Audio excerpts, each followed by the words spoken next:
केजरीवाल से बड़ा भ्रष्ट नेता हमने अभी तक नहीं देखा। आप लोग की क्या राय है, कमेंट करके बताना। क्या केजरीवाल से भ्रष्ट नेता दूसरा कोई है इस दुनिया में? देश में तो नहीं, दुनिया की बात करते हैं, है कोई? जय श्री राम, राष्ट्र प्रथम, वंदे मातरम, हर हर महादेव। कैसे हैं मित्रों, कैसा लग रहा है, अनुभव कैसा हो रहा है? कल राम मंदिर में हमारे राघव जी की प्राण प्रतिष्ठा का प्रथम वर्षगांठ था। इंग्लिश कैलेंडर के हिसाब से बहुत विपरीत था, परंतु जो युवाओं में उत्साह था, जो सनातनियों में प्रभु श्री राम को लेकर के आदर सम्मान था, वो किसी पर्व से कम नहीं था। कल का दिन भी बहुत ही विशेष था, बहुत खास था।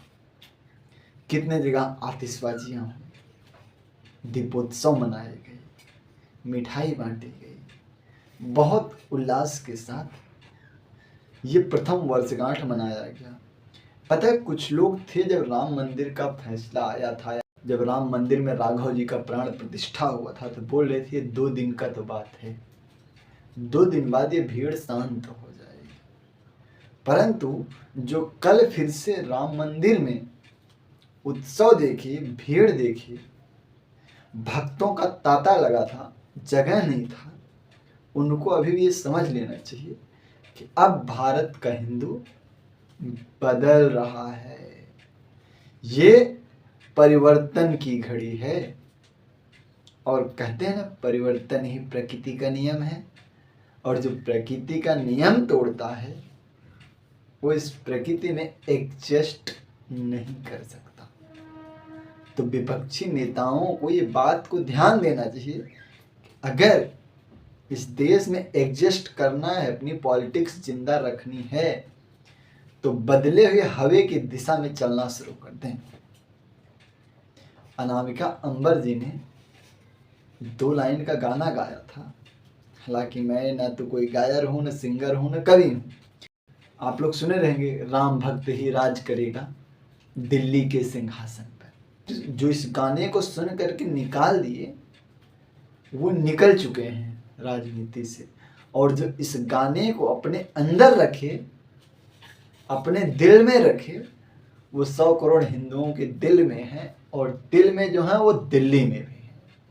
मित्रों, आज मैं सिर्फ ये बताना चाह रहा हूँ कि दौर बदल चुका है, हवा बदल चुकी है, हवा का रुख बदल चुका है।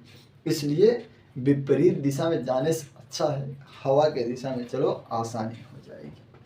दिल्ली में चुनाव आया है, आप लोग देख रहे होंगे केजरीवाल जो था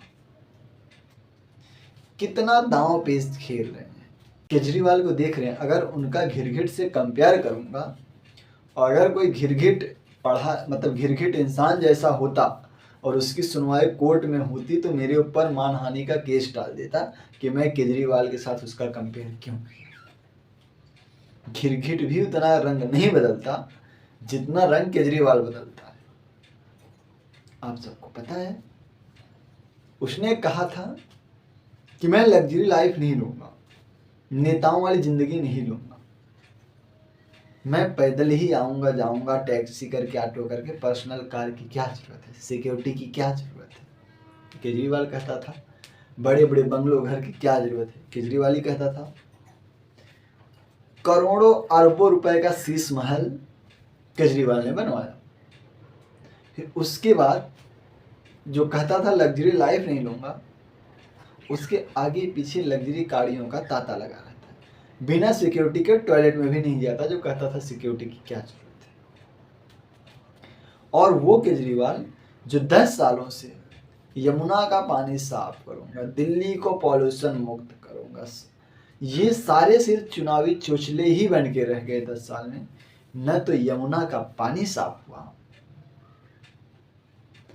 और ना ही दिल्ली, मतलब दिल्ली में 35 टुकड़े हो जाते हैं श्रद्धा के, दिल्ली में सैकड़ों चाकू गोद करके मार दिया जाता है एक लड़की को। ऐसा अनगिनत केसेस हैं, कितना बताऊं। सारी घटना दिल्ली में ही हो रही है। दिल्ली को क्राइम मुक्त करेंगे केजरीवाल, क्या मस्त क्राइम मुक्त किया है। घर घर नल तो पहुंचाया, पर नल में कभी पानी नहीं पहुंचाया। घर घर दवा तो नहीं पहुंचाया पर दारू पहुंचा दिया। हर गली, हर कोपचे, हर चौराहे पर शराब का ठेका खुलवा दिया। इतना तेजस्वी नेता भारत में न कभी हुआ था और न कभी होगा। महिलाओं को तो बस ने फ्री ट्रेवलिंग, फ्री यात्रा, पर उन्हीं महिलाओं के साथ अगर रेप हो, हत्या हो, तो केजरीवाल चुप भी था, साथ देते हैं, तब कुछ नहीं। मतलब क्या उन महिलाओं का इज्जत 10-5 रुपए से भी गई गुजरी है? 10-5 रुपए से तोड़ रहे हो क्या? इतनी गंदी सोच है उसकी। क्या बोले, 5 साल तक उसके ऊपर बार बार ईडी का छापा पड़ता रहा, पुलिस रिमांड में जाता रहा, जेल में जाता रहा, सत्ता नहीं छोड़ा, कुर्सी नहीं छोड़ा। जब चुनाव के कुछ दिन रह गए तो बोलता है मैं मुख्यमंत्री पद से इस्तीफा देता हूं। अरे इस्तीफा तब देना चाहिए जब तू जेल जा रहा था। जेल से जब आ गया, अब आगे चुनाव है, तो पब्लिक को बेवकूफ बनाने के लिए बेचारी आतिशी को मुख्यमंत्री बना दिया। एजुकेशन मिनिस्टर थी।